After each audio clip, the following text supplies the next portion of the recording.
We're committed to continue to be transparent. We're committed to continue to show the results of those physicals. And look, it's the president's medical team that makes the decision. We are not, with all due respect, you're not a doctor, I'm not a doctor. It is the president's medical unit that makes a decision on what the president needs. Not a doctor, just play one on TV. But I know that's that scary. That is scary.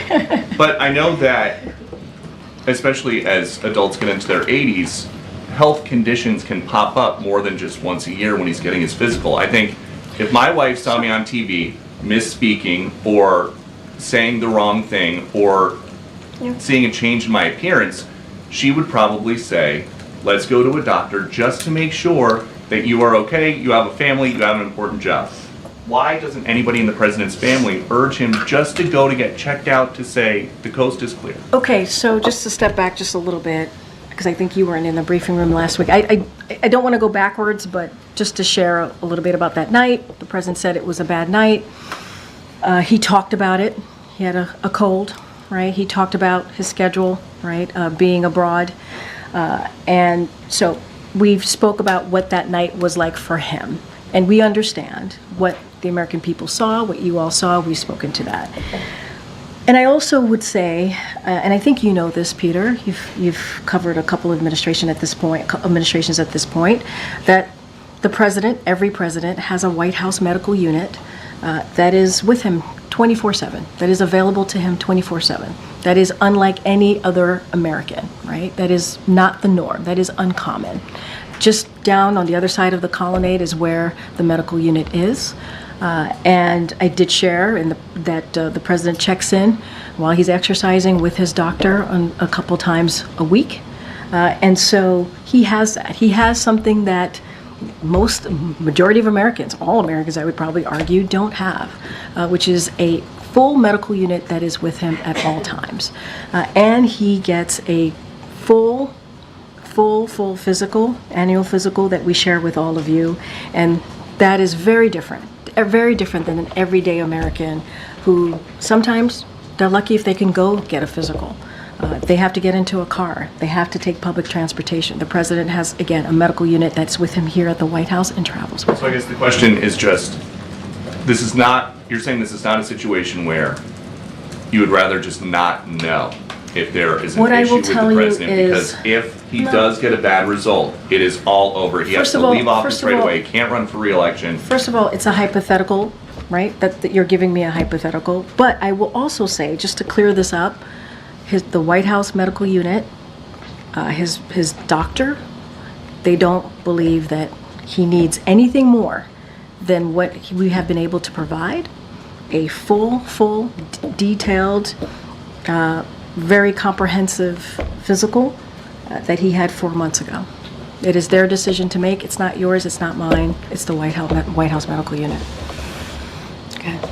Hi, Karine. You mentioned that the Democratic Party was united, perhaps leadership, but a lot of rank-and-file Democrats have a lot of concerns. One of them, Steve Cohen, said today, not only are they not on the same page, but they're not even in the same book. Is the White House concerned about that? Look, I've said before, right, we respect congressional members. They have their opinions. We respect their opinions. Many of them that we had opportunities to deliver really good results on behalf of the American people. But there is the whole Congressional Black Caucus. They support the president. The Congressional Hispanic Caucus support the president. Those are pretty impressive numbers. Senator Coons, Senator Fetterman support the president. There's also another list here that shows support for this president. You're going to have some congressional members who feel differently. That is up to them, right? The president wants to continue. He's going to have those conversations. He's going to engage with congressional members. He's going to continue to do that as he has. That's not going to stop. Obviously, the campaign is doing their work. We're continuing our engagement with congressional members as we do pretty much all the time on whatever issue we want to work with them on. So that's not going to change. You heard from AOC, the Congresswoman from New York. She said, the matter is closed and I support him. Right? You heard from Maxwell Frost, who was on CNN today, was very supportive on CNN. So you do have others out there, just today or yesterday, giving support to the president. I can't, you're mentioning one person, but there are others as well. Karine, Yeah. On a separate topic slightly, Cedric Richmond this morning, he said that the debate stage was words, the debate stage was performance. I would say look at actions and accomplishments. President's allies have made some version of that argument to not pay attention to what he said on stage, but what his accomplishments are. But when you're the president of the United States, don't words matter? So when you're the president of the United States, I think any leader, right, especially including a former president, your words do matter. You're 100% correct. The president has owned up to that night. He said it was a bad night. He said this many times. He's even said he screwed up. So those are the president's words. That's all I can give you at this time. We do believe that we should not just look at the 90 minutes. The president has done more than any other modern day presidents, administrations. Historic things have gotten done. When I was watching the Democratic caucus, they talked about $35 insulin, right? Capping that. When you think about seniors who are paying hundreds and hundreds of dollars, we were able to get that done because of a very important piece of legislation that we moved through, right? And only Democrats made that happen. That's also because of the leadership of this president. And that's just one. That's a bipartisan infrastructure legislation. There's the CHIPS and Science Act. There's the PACT Act for our veterans. I mean, there are things that he's been able to do that elected officials, presidents before him have been trying to do and could not get done, beating Big Pharma. So there is a long list of impressive things that this president has been able to get done, getting us out of the pandemic, that we do believe is important to note here as well as an accomplishment of this presidency. Another question that I don't think has been asked, correct me if it has. The White House and also the campaign has said that he had a cold that night. He then went to a watch party afterwards, which you have brought up. I was at that watch party. If he did have a cold, why then push him to another event where he spent some 45 minutes along the rope line? I mean, and not just and I would add to that, it wasn't just a watch party. We landed at 2 a.m. in the morning in North Carolina. He greeted hundreds of North Carolinians in North Carolina. He woke up the next day in North Carolina, gave a speech in front of thousands of North Carolinians. No. I'm just trying to you gave me an opportunity, and I'm just using that opportunity, obviously, to lay out what the president did in those 2.5 days. Look, one of the reasons that we shared that he had a cold is because during the debate in real time, everybody heard his hoarse voice, and folks asked, and we were able to confirm right away that he had a cold, and that he was also tested negative for COVID. So we were able to share that in real time. So just also want to share that. Look, he pushed forward, right? Many of us have colds, and we still push forward. He's the president of the United States. He understands how important it is to continue to get up every morning, regardless of how you feel, right, to get things done. That's how this president is. I'm sure that's how many presidents before him were as well, when it comes to really not letting a cold get you down. And I think that's also why he pushed forward in the debate also on that night. So look, he pushed forward, tried to get things done, wanted to make sure that he had an opportunity. People who watched him do a debate, who were waiting for him, people at 2 o'clock in the morning in North Carolina who were waiting for him, he wanted to make sure that he engaged with Americans. And finally, Karine, this morning House Speaker Mike Johnson said, as he has before, that Democrats have been covering up the president's mental acuity for years. How do you respond to that, and has the White House misled Americans? So I'll say this, Americans out there, folks who are watching, who are not normally in the day-to-day of what's happening in this world, there is a comprehensive full comprehensive medical report on the website, whitehouse.gov. I would encourage them to take a look, read that report, and they can also read for themselves what his specialist, a group of specialists coming out of the medical unit decided on, what they examined, what they saw, what they reported on. I think that matters as well. It is a group of them that come together when it comes to doing their physical. It is extensive physical. And so there is something there for them. It's transparent, it's out there, it's for them to read, it's for the American, not just for you, for the American people to take a look. And I think that's important to note as well, and that's what I would share with them. Okay, and I'll come to you, Ed, in a second. Go ahead. Thanks, Karine. The president said yesterday in his letter, in his interview, that he talked to a wide range of voters. He overwhelmingly heard from people that they wanted him to stay in the race. Our polling shows that 76% of Democrats think he is too old to run this year. How is he coming to this conclusion? Are you sure that a handful of events is giving him a representative view of swing state voters? So look, that has been, you all have asked me about polling and his age for, I feel like a year now. It's come up many, many times. And, I'm not going to speak to polls. It's not something I'm going to do from here. I'm just going to let the experts, the pundits, and all of you. He's saying he's conducting his own poll wait. effectively, I isn't he? was about to answer your question. Just give me a second. Look, for the past 3.5 years, the president has been out there talking to voters.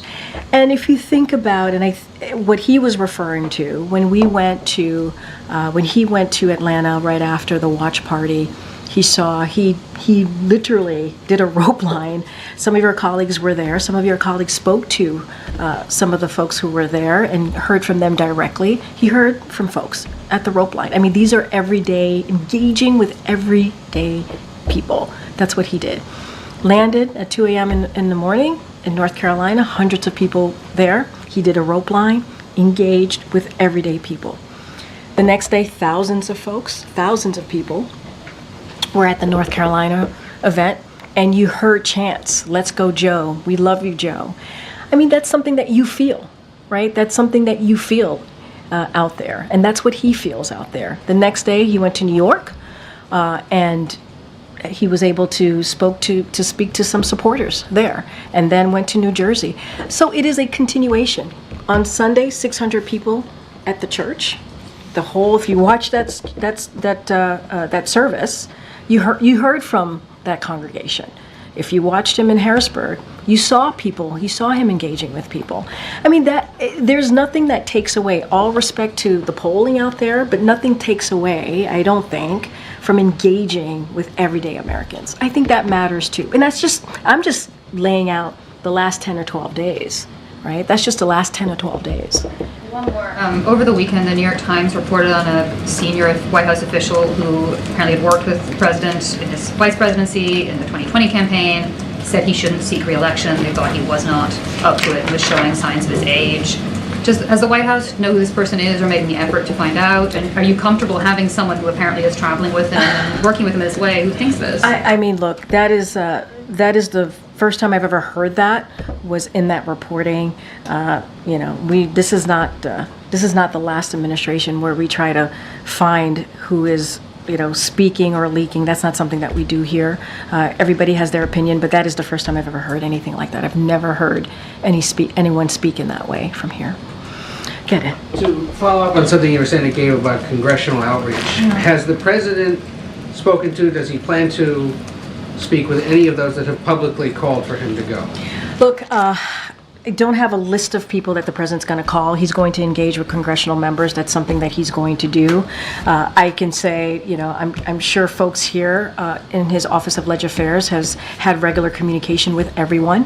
I just don't have a list of who he's going to speak to. But the president is always willing to speak to people who agree with him and don't agree with him. You know that about him. If you've covered him, he's very much that type of president. I just don't want to get ahead of his decision on who he's going to call and how that's going to look. One thing I don't think we've gotten public clarification about yet. In the interview Friday night, he was asked, "Did you watch the debate?" And he said, "I don't think I did. No." Did he watch the full debate, or what of it has he watched? That's a good question. Never followed up with him, and I meant to. I have not asked him that question. I was there in the room when he was being asked that question. I just never followed up. That is something that, we could follow up with him on. I have not. Okay. I'm sure he's seen clips.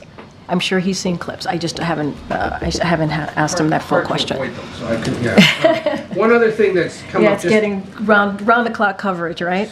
From all of you. One other thing that's come up in the last little bit, the Director of National Intelligence, Avril Haines, I don't know if you've seen this.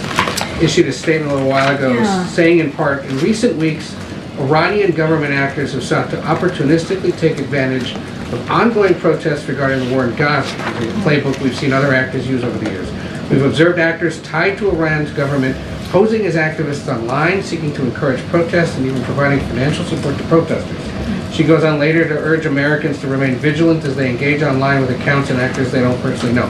But that's a pretty big charge to make, that Iran may be trying to influence these protests in the streets of the United States. So yes, I know what you're speaking of, what the DNI warned about. Obviously, for any specifics, I would have to refer you back to Director Haynes and her statement. But broadly speaking here, just bear with me for a second, Iran is seeking to opportunistically take advantage of protest. So I want to echo the DNI's remarks today. Americans across the political spectrum acting in good faith have sought to express their own independent views on the conflict in Gaza. The freedom to express diverse views when done peacefully is essential to our democracy. At the same time, the U.S. government has a duty to warn Americans about foreign malign influences activities. This is important to help Americans guard against efforts by foreign powers to take advantage of or co-opt their legitimate protest activities. We will continue to provide these warnings as they arise. And today I just want to convey and a firm message from here to Iran and any other foreign actor that seeks to conduct these types of influence activities. Meddling in our politics and seeking to stoke division is unacceptable. And we will continue to expose attempts to undermine our democracy and our society just as we are today. That is something that we will continue to do. The U.S. government will continue to vigorously support and defend Americans in their exercise of their First Amendment rights to protest and express political views peacefully. At the same time, we will continue to warn against exposed foreign efforts to meddle in our internal affairs and attempt to amplify conflict. The former is an essential part of the robust functioning democracy. The latter is a threat, and it will not be tolerated. And the president's been read into all this? He's been no problem briefed. with it being shared publicly? He's been briefed, he's been read in, he is aware. And we believe, as I just stated here, it is our duty. It is our duty here as a U.S. government to share that. Okay. I have a question about the NATO summit. Sure. There has been a lot of discussion about Ukraine, but also the southern flank of NATO, countries like Italy and Spain. They want the summit to approve a new strategy to improve relations with countries in North Africa, the Middle East, and work together in challenges like migration or instability. So does the U.S. support this, and is the president trying to or planning to meet with any leaders of the southern flank? So look, I think we announced some of the bilateral. We announced the one with the UK Prime Minister. I just announced with President Zelensky. We will do our best. You know, the president is hosting the 75th NATO summit, so he's going to be pretty busy engaging with global leaders and obviously hosting the event. So if we have anything more to share, I know my colleagues at the National Security Council will do our best to share that with you. We're going to have some deliverables. We're going to have some statements to make, declarations. I'm not going to get ahead of any of that. So I'm just going to let this summit begin and let the president actually lead these next couple of days. Does the president support this strategy? It has been out there. What I'm saying to you, I'm not going to get ahead of the summit. We're going to have many conversations, many meetings here. I just want to be super mindful. You also asked me about any other bilateral engagements. We've already announced 2, and so just don't want to get ahead of anything else. Things happen. When the president is there, he gets pulled to the side. We do pull-asides. We try to share them in real time as quickly as possible. I just don't have anything to share outside of that. Okay. Sticking with NATO, are there any details you can share on President Biden's meeting with President Zelensky? Just any details on potentially what they might discuss? If Biden had said he would announce new air defense for Ukraine, will that come up at all? We will definitely, there will be more air defense that we will be announcing. Don't want to get ahead of the president. Look, you saw, as I announced at the top, you saw the president do a bilat with President Zelensky in France and also at the G7. It is always, obviously, part of those conversations is to continue to show our unwavering support for Ukraine. The president has led in this effort globally, right? If you think about NATO and how the strength of NATO and how it has grown +2, and how we have been able to have a stronger alliance than we've ever had before. That's because of this president. And backing, obviously, behind Ukraine, that's because of this president. So our support continues to be unwavering, and we will have more to read out from that bilat. And as it's the 75th anniversary, Biden's here in DC, obviously, but what does the success look like for Biden, given everything that is going on in kind of the debate aftermath? Kind of, what is he measuring?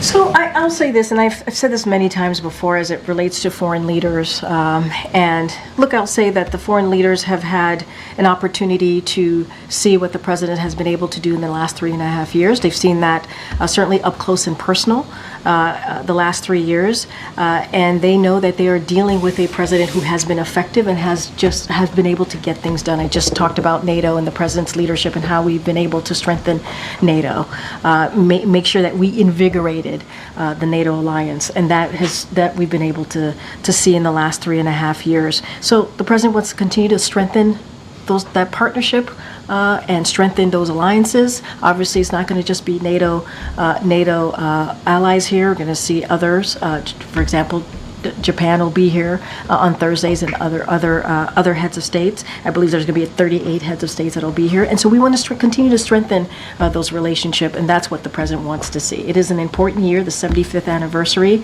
and I think all of the work that the president has been able to do will be on full display. Just one last question. If the president's health were to decline rapidly next week, just kind of out of the blue, have you had any conversations with him, or has he made any comments on if Absolutely he would not. step aside? That's a hypothetical. No. Okay. Karine, stay on the NATO summit. While the summit, of course, is being held in Washington, China is criticizing NATO as the relic of Cold War. It's causing a high security risk to the world and the region. What is the White House response to this? So look, Russia's aggression against Ukraine poses a threat to transatlantic security. That's what it does. And it shows how critical the NATO alliance is and how important it is to continue to make sure that it is strong. And that's what the president has been able to do. I am not surprised, we are not surprised that China doesn't understand that though considering how they are actively enabling, right? They are themselves enabling Russia's war in Ukraine, so it doesn't surprise me or surprise us that statement was made. But look, NATO is an important alliance. It's been around for 75 years, protecting U.S. American citizens, but also the world. And so we are going to continue to strengthen that alliance. The second question, Indian Prime Minister Modi is visiting Russia. We're all seeing the footage that he's hugging, being friendly with Putin, also seeking deepen bilateral relationship. We see that, saw that Ukrainian President Zelensky already expresses disappointment. Is the United States concerning that India, as a U.S. ally, might be actually adding Russia either unintentionally or intentionally? I believe my NSC colleagues have spoken to this. I'll just add that and just reiterate that India is a strategic partner with whom we engage in full and frank dialogue, including their relationship with Russia. And we've talked about this before. So we think it's critical that all countries, including India, support efforts to realize an enduring and just peace when it comes to Ukraine. It is important for all our allies to realize this. And so we also believe India's longstanding relationship with Russia gives it the ability to urge the President Putin, to end his brutal war, an unprovoked war in Ukraine. It is for President Putin to end. President Putin started the war, and President Putin can end the war. Okay. Thank you, Karine. A couple questions on unrelated subjects. First, there's been some reporting by my colleagues in the British press that His Majesty King Charles would like to visit his grandchildren in California and could do so in conjunction with a state visit. Has there been any discussion, or will there be any discussion between President Biden and Prime Minister Starmer about such a visit? So I don't have anything to share. That is something, obviously, that the State Department and NSC would certainly engage on if that were to be the case. As you know, the new Prime Minister will be here for the NATO alliance. I just mentioned that there will be a bilat between President Biden and the new Prime Minister, so the President looks forward to that. An upcoming visit that involves the King Charles. I don't have anything to share at this time. Okay, next question. The President, yesterday morning, Joe said he wanted to make sure that the average voter out there still wants Joe Biden to be running for president. And you've rattled off a long list of campaigning engagements that he's had over the last 10 or so days since the debate. Those engagements, whenever the president travels, whether it's part of the campaign or official travel, there are advance teams. People who get near him are screened either by the Secret Service or the campaign or both. So how are these groups of people he's meeting with supporters of his? They are supporters. They get to these official events, these official campaign events. They are known to be supporters of the campaign. They self-select by coming to his events. How are groups of people that come to his events, make the time out of their day to do that, and are vetted by the campaign and allowed into these events, representative of the average voter? And then I have one more for you. So look, I'm going to be really careful because you're asking me a political question. You would have to talk to the campaign on how the process works, right? No, wait. Give me a second. On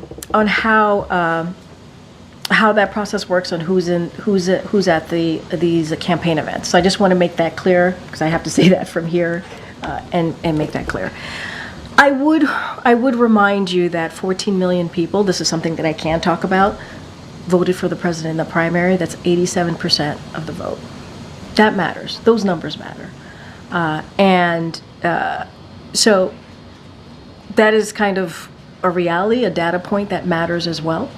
And so I'll just leave it there. But I think it does matter. I hear the question that you're asking. He's still engaging with everyday people. He's still hearing directly from them. They're still sharing information, sharing how they feel, sharing how they see the future of his presidency, and I think that matters as well. As far as who's in the room, how that comes together, who's in front of him, you would have to speak to the campaign about that. Last thing, you've described his engagements with Dr. O'Connor on a regular basis as check-ins. That's what you described him having after the debate, a check-in versus an exam.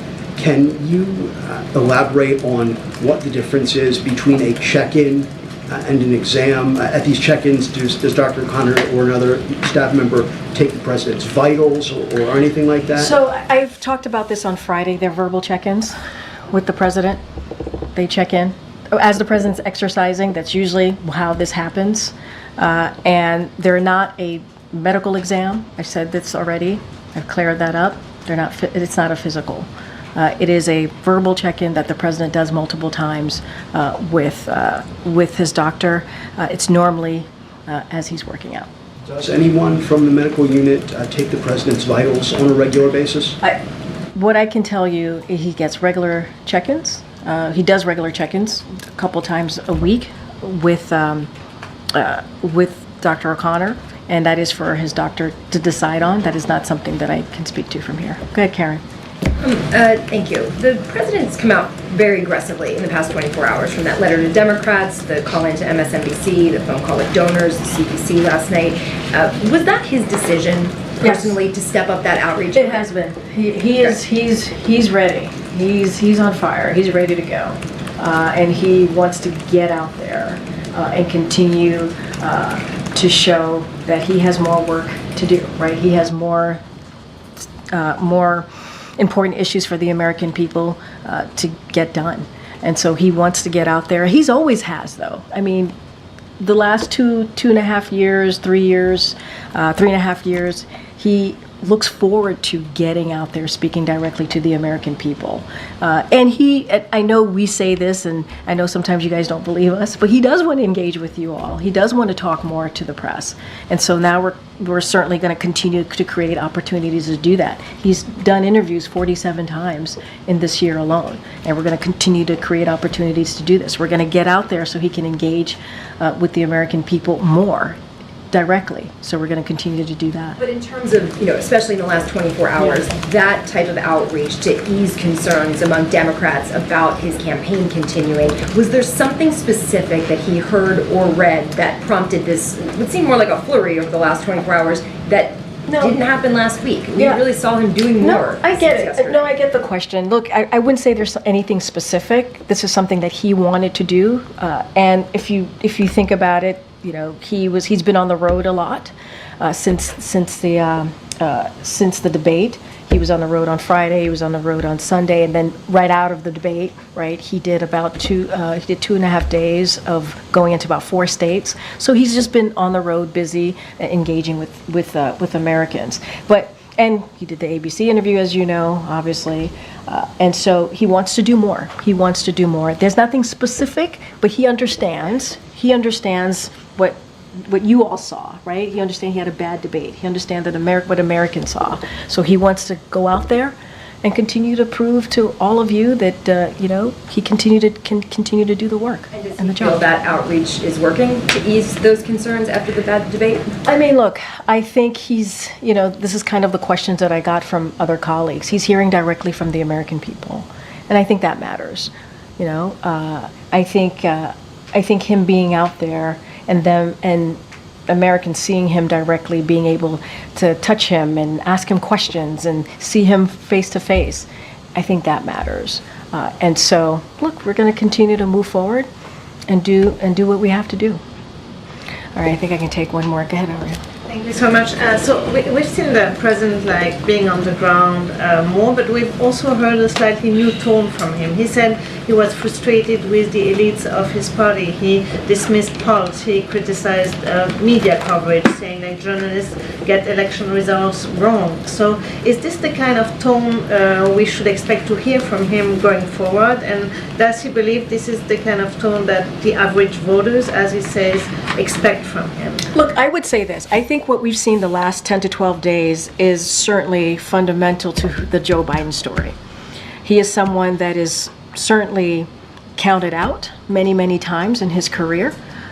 People tend to knock him down, and you hear him say he gets back up. This is the story. This is the story of him standing up for himself, standing up for millions of Americans, and certainly millions of Americans who back his leadership. And like him, care. They care about working people. They care about getting things done.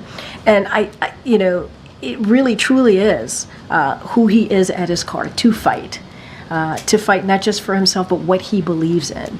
And he has seen this over and over again. People count him out. People say he's not going to win. People say, all of the negative things that they want to put at his feet, and he proves them wrong over and over again. You think about 2020. Folks said the same thing. He's not going to win. He's not going to make it. And he won. In 2022, we had a midterm election, and going into that midterm election, it was supposed to be a red wave. There wasn't a red wave. Happened in 2023. Now we're in 2024, and he's going to continue to fight. That is his commitment. That is quintessential Joe Biden story. That is fundamentally who he is to continuing to fight. All right, thanks everybody.